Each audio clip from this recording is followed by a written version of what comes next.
Good evening, everybody. This is Mahadev from Chennai, Tamil Nadu, India, speaking to you all right now, making this video from the Discus Den. First of all, I would like to wish you all a very happy and a joyous 2026 year, right? So, making my very first video in the den. We have done a lot of renovation lately, which I'm so excited to talk about. But not just that, I guess I'm making this video after a really long time, and I know it's been a lot of shots that I've been uploading quite recently, so kind of wanted to break that jinx, right, and start making more videos and see if I can contribute with some information, right, which would potentially reach and help the fellow discus hobbyists around the world, right? And by no means I'm some sort of a fish or a discus expert, right? I probably would never reach that point. It's such intricate and very nuanced, complex creatures, end of the day. Every time I hit the bed thinking that I have learned it all about discus, there is always something that I learned the next day morning when I look at the tank, one of these tanks, right? So that's my philosophy. So everything that I'm going to be sharing, all the tidbit information, that I may be sharing in the coming days with these videos is only based on my experience. I'm absolutely eager to kind of take you all through with the current, right, stock. For some reason, I guess I need to tilt the camera, maybe. Trying to find the icon in my phone. Okay, you know what? Let's try to do this. This one that you see here is a relatively new stock. This is the red cover blue rim, very famous in the hobby, right? I mean, these are all solid 4.5 inch, maybe between 4.25 to 4.5 inch. By the way, Discus Den is in Medavakkam, Chennai. Now, these are not checkerboards, right? A lot of people would consider this as checkerboards, but these are red panda eagles, right? They don't like too much light right now, They prefer the dim yellow light, that's about. But they still know me. They have kind of bonded very well with me. It's just that they don't like. And then moving on, these are the yellow millennium golds.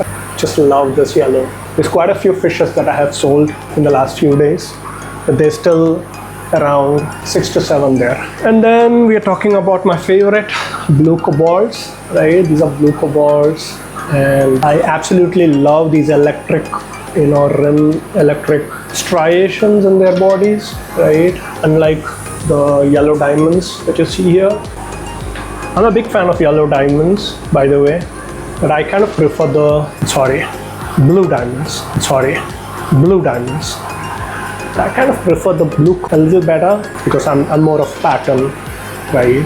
I'm more of a pattern lover. And then I have a little bit of an assorted set here where I have quite a few spotted leopards with a couple or maybe 3, 1 checkerboard, and then there is the remaining 3 that you see here is basically the wild cover blue rim. Basically these guys still have the same blue rim as this. The only difference is these are red and these are more wild brown based.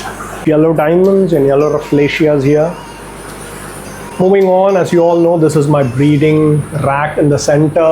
And I have my 4-inch red melons, 2.5 to 3.5 inch red melons, yellows, plenty of albino yellows and yellow checkers, king vipers. Let me come to this tank a little later. Now, these are red galaxy turquoise. Just adore them. These are a bunch of imported jumbo turquoises. I have a couple of horizontal blue turquoises and a couple of vertical blue turquoises and 1 red mat over here. And these are the white butterflies. Okay. And by the way, the last few days and weeks and probably the entire December month has been, December can be the worst month for discus fish keeping, right? So dealt with a lot of fish recovery sessions, quarantining, medicating, right? water changes, observing and monitoring. It's been a very tireless episode, but hopefully, I guess it's very rewarding to see, almost all these fishes that you see in this tank right now, they all went through the treatment. It's a very rewarding feeling end of the day to, take them out from the main tanks and put them in the hospital tanks and successfully, finish the treatment and bring them back to the farm. Seeing them back in their own color, right, true colors, is an absolutely rewarding feeling, a discus hobbyist can get. I guess I've spoken about all the fishes that I have. I just have approximately 25 tanks that's up and running. There are a couple of tanks at the bottom that's empty. Yeah, there's 3 tanks that's empty where I'm planning to add some fishes that are compatible to discus. So fingers crossed. Thank you so much everybody for tuning in to the Discus Den, and as I mentioned, we will talk a lot about the setup, the daily schedule, the routine, the maintenance, and how I sort of go ahead and work with medicating my fishes, right? We'll talk about the rules, the thumb rules, the protocols that I use, and basically, we'll cover all the information, right? I'm more than happy to discuss how I run this place, what I do and how I do on an everyday basis. So looking forward. Bye.